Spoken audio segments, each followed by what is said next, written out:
Hadir datang berkumpul di tempat ini, bapak-bapak dari koordinator kecamatan Celincing, Koja, juga koordinator kelurahan di Cilincing, juga dengan ibu-ibu Dasawisma di wilayah setempat ini ya.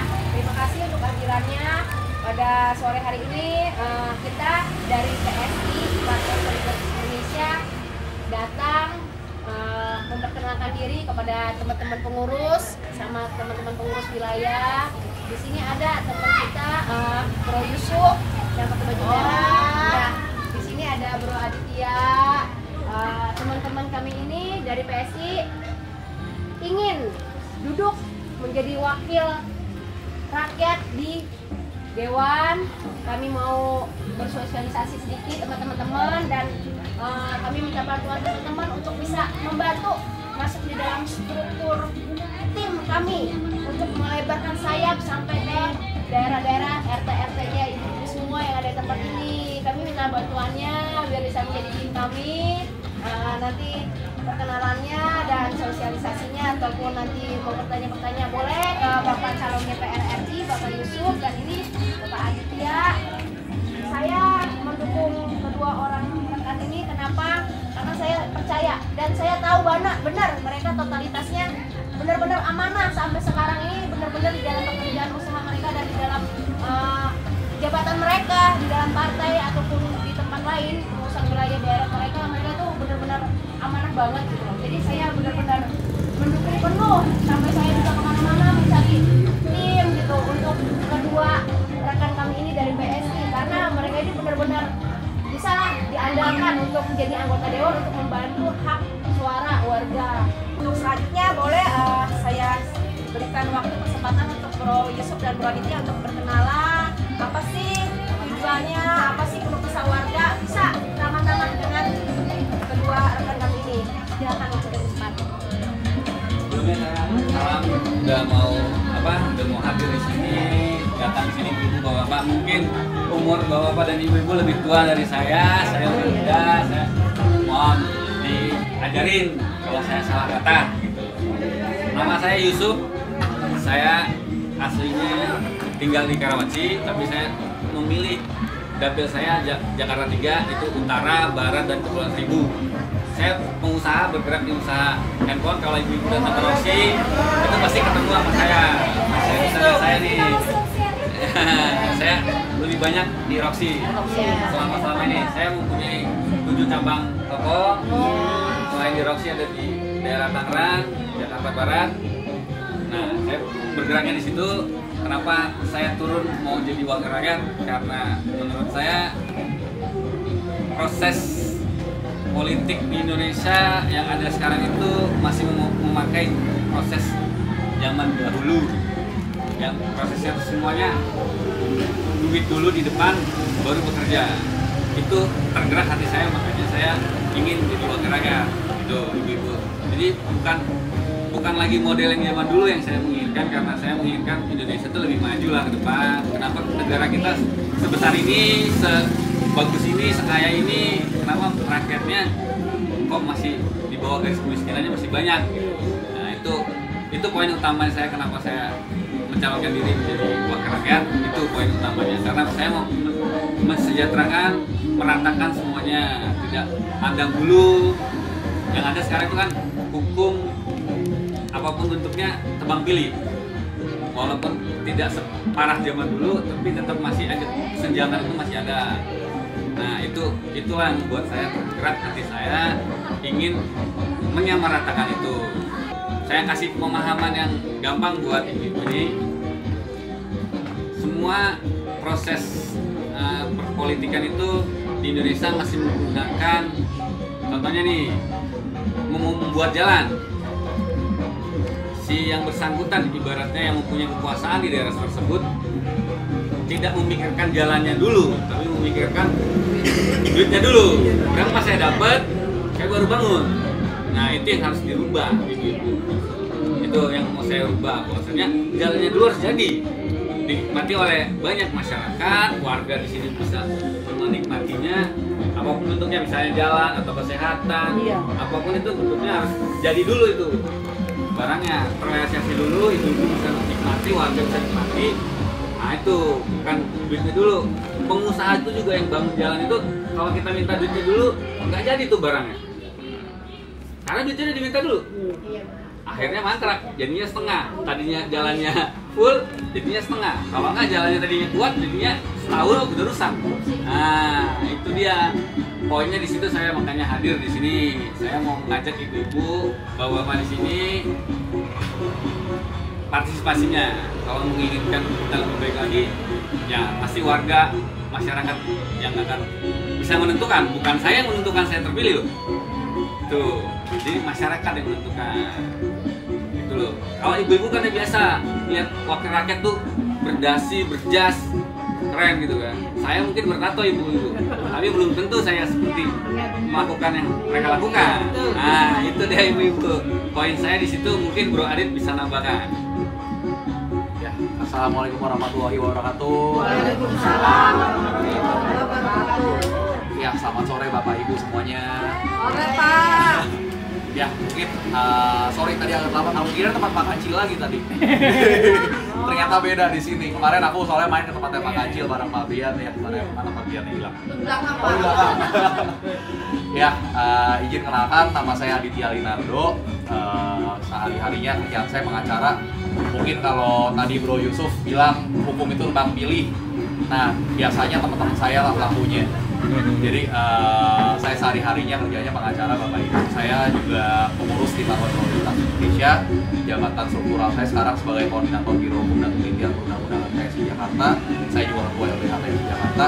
Jadi kalau Bapak Ibu nemuin masalah-masalah di wilayah ini yang butuh pendampingan hukum, bisa kontak aku melalui Bu Lilis boleh, melalui Pak Bian boleh. Ya, aku kenapa mau jadi dewan sama kayak Bro Yusuf sih sebenarnya. Jadi kalau Bro Yusuf kan bergeraknya di skop yang lebih besar di DPR RI, aku majunya di DPRD DKI Jakarta yang lebih sempit. Karena aku ngelihat mungkin kapasitas aku kalau untuk DPR RI masih belum segitunya lah, karena DPR itu kan ngurusin Indonesia Bapak Ibu. Aku mau fokus dulu sama Jakarta karena aku ngelihat Jakarta ini problemnya udah banyak sekali. Beberapa kesempatan pertemuan yang sebelumnya aku udah sampaikan juga, kalau ditanya visi misi aku sebenarnya agak bingung. Bingungnya bukan karena aku nggak punya visi misi, tapi karena masalah Jakarta ini udah kebanyakan. Apalagi tadi aku lewat depan sini ada muara di depan situ ya ibu-ibu ya. Mungkin kita udah sering lihat banyak di berita bahwa Jakarta udah mau tenggelam, dan pastinya yang warga Jakarta Utara khususnya wilayah sini adalah yang pertama terdampak dan merasakan langsung efek kalau sampai hal itu terjadi. Sekarang kalau lagi musim hujan, kebanjiran nggak Bapak Ibu? Kebanjiran, surutnya lama nggak Bapak Ibu? Hah? Lumayan ya? Oke, ya jadi itu banyak yang bisa kita benahin dari segi itu Bapak Ibu. Salah satunya contohnya distribusi air bersih, karena untuk warga Cilincing sama Koja sendiri terutama, jangankan air bersih, akses ke listrik pun masih banyak yang belum dapat. Aku beberapa kali muter ke teman-teman ke Kampung Mesin Remaja, ke Sulung Bitung situ, daerah-daerah sekitar itu, bahkan akses air bersihnya susah. Jadi akhirnya akibatnya apa? Warga pakai air tanah, mereka ngebor air tanah disedot dari sumur karena nggak ada pilihan lain. Sedangkan penggunaan air tanah itu bikin permukaan tanah itu makin lama makin turun. Lama-lama Bapak Ibu yang kita bisa nongkrong di sini, lama-lama ini jadi kolam. Kita nggak bisa duduk kayak begini lagi.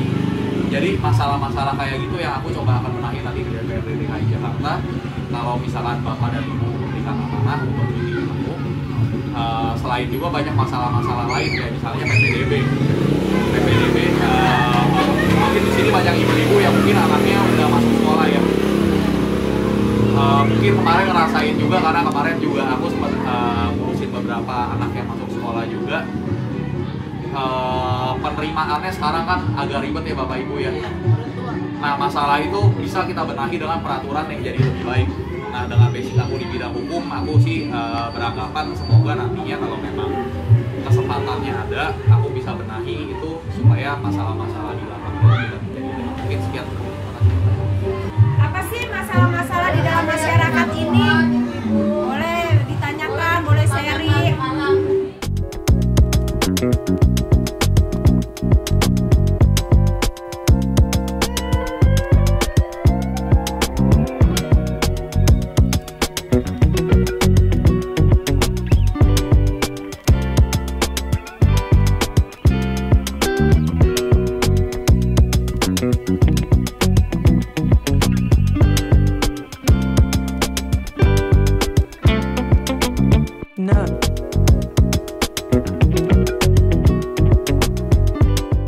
Oh itu tapi posyandunya bisa, lansia juga bisa?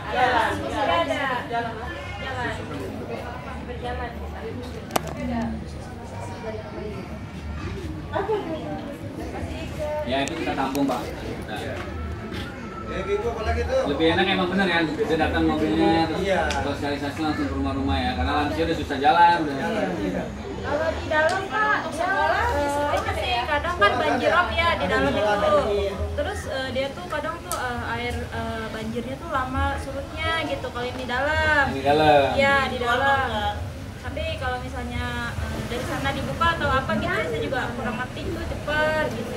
Oh, berarti ada pintunya, buka tutup air tuh. Juga deh di RT dalam itu. Itulah banjirop sebenarnya kita penanggulangannya kita susah juga caranya Pak, karena banjirop itu kan berarti kan air lautnya naik. Nah, penanggulangannya yang paling kita bisa jaga dengan permukaan tanah yang udah ada yang sampai turun lagi. Caranya gimana? PAM Palija harus tanggung jawab distribusi air bersih ke semua warga.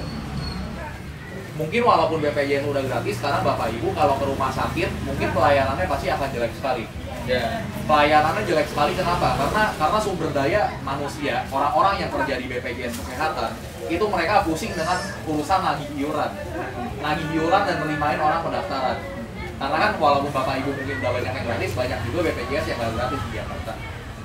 Nah kalau misalkan sumber dayanya habis, orang-orang yang kerja di situ tenaganya dan waktunya habis terkuras buat nagihin iuran sama aja kayak kolektor. Itu kan nggak maksimal. Kita maunya kalau BPJS ini udah fix gratis, BPJS itu cuma pakai KTP aja sebagai syaratnya. Berarti orang-orang yang udah terlanjur kerja di BPJS ini bisa fokus ke masalah pelayanannya, jadi pelayanannya lebih bagus. Satu lagi saya tekankan nih Ibu.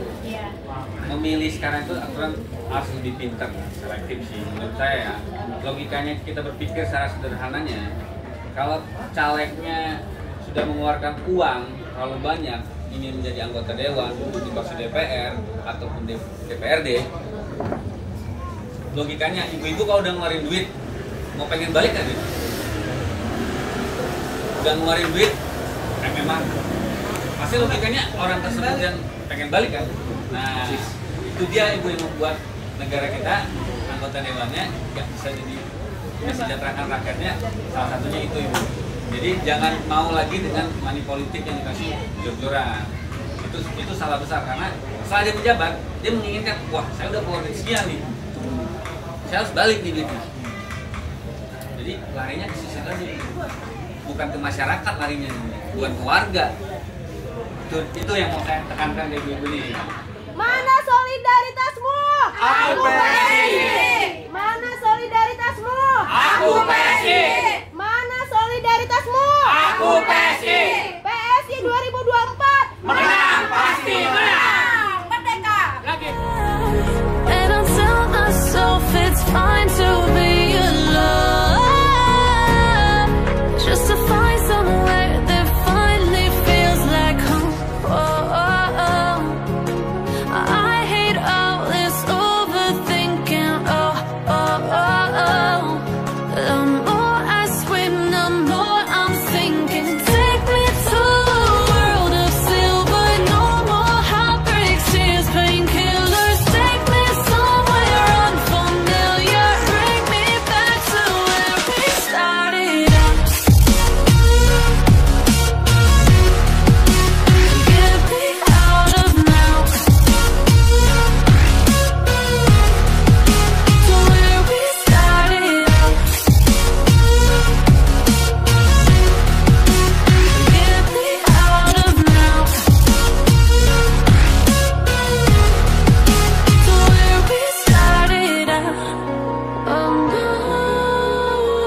you.